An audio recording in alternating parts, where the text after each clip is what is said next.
We begin today with Kenya, where the situation has descended into chaos. Protesters breached Kenya's parliament building today. They set parts of it on fire and destroyed the furniture inside. Take a look.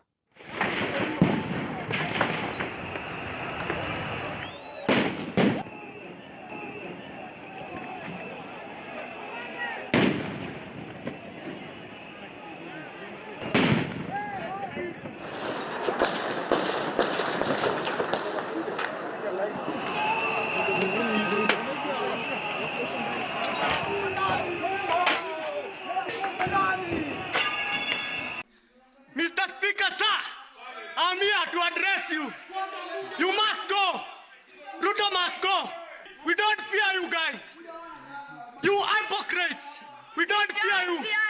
Mr. Speaker, we don't fear you. Tuko ndani. We stomped inside.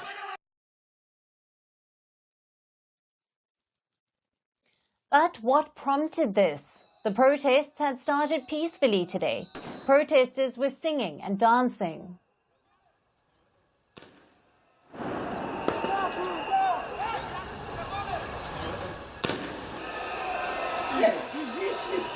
Good.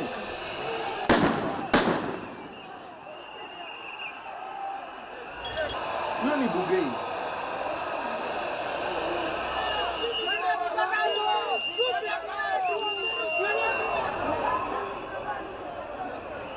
Chanting that they were peaceful. So then what led to the Kenyan protesters finally losing their cool?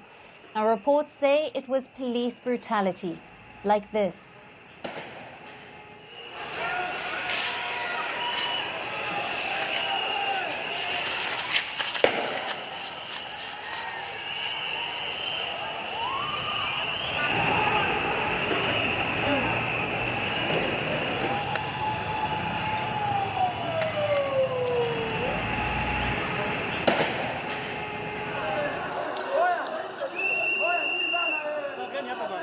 As usual, the police began with tear gas and water cannons. They've been using this against protesters for days. But today, the police allegedly resorted to live bullets as well. At least 10 people have been killed. Dozens are injured.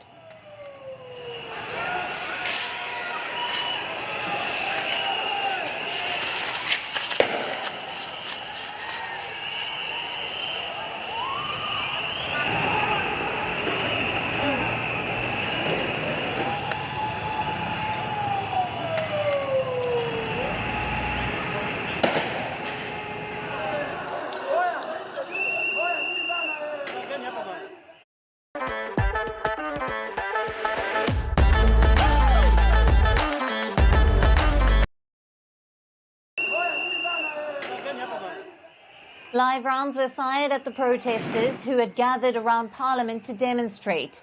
They had gathered to urge their MPs to reject Kenya's new finance bill. But they were greeted with bullets. While the MPs voted for the new finance bill anyway. Now let's rewind a bit to see why this bill sparked the violence that you just saw. Kenya's finance bill is their annual budget. It is passed for the duration of a financial year, from the 1st of July to the 30th of June 2025. Kenya's parliament was discussing the next finance bill, the budget for 2024 to 25. And what they have come up with has angered the Kenyan people. Initially, they had proposed a slew of new taxes to generate $2.7 billion in additional revenue. The first draft of the finance bill proposed taxes on bread, cooking oil, motor vehicles, sanitary pads, diapers, changing a cell phone plan. Basically, these taxes would have affected everyone. About a third of Kenya's people live in poverty. And the country has been suffering for the past few years. Like most other countries, it was devastated by the COVID-19 pandemic. Then came the war in Ukraine, leading to a cost of living crisis. This was followed by 2 consecutive droughts and a depreciation of the currency, the Kenyan shilling. All of these factors combined have brought the people to a breaking point. And the final straw was the new finance bill with its unending taxes. This bill is championed by Kenya's president, William Ruto. Ruto came to power in 2022, and he has been raising taxes ever since. Now, this latest finance bill is a continuation of his policies. Ruto says that the new taxes are necessary, that Kenya needs the money, mostly to pay off debt. Kenya's public debt is at about 68% of its GDP.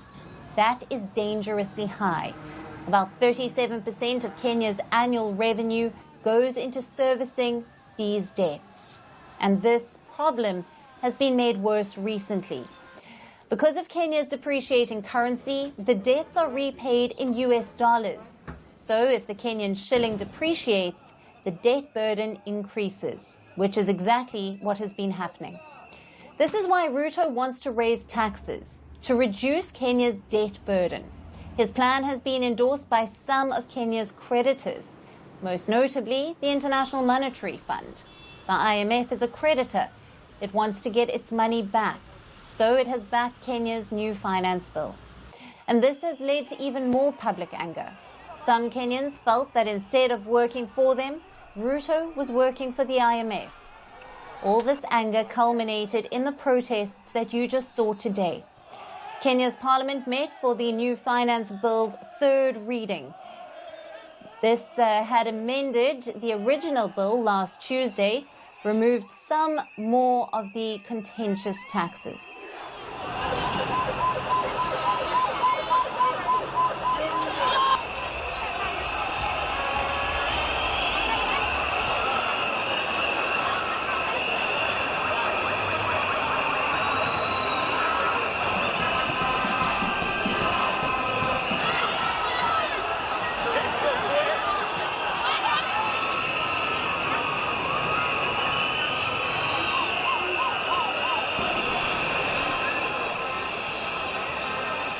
But for the protesters, the bill was already tainted.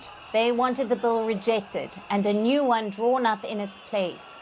However, Ruto's ruling coalition has a majority in parliament. They rammed the bill through anyway, with 195 votes for and 106 votes against. The bill will now go to Ruto's office. If he signs it, it will become law. And looking at Ruto's track record, this is almost certain to happen. And that is why the protesters were desperate to get into parliament. They wanted to stop the MPs from sending the bill to Ruto. And that is why violence erupted at the Kenyan Parliament building today. Now, the levee has been breached now. The once peaceful protests have been marred by violence. And we'll see how the authorities react over the next few days. But Ruto should be wary. If he signs the finance bill now, the people of Kenya may never forgive him.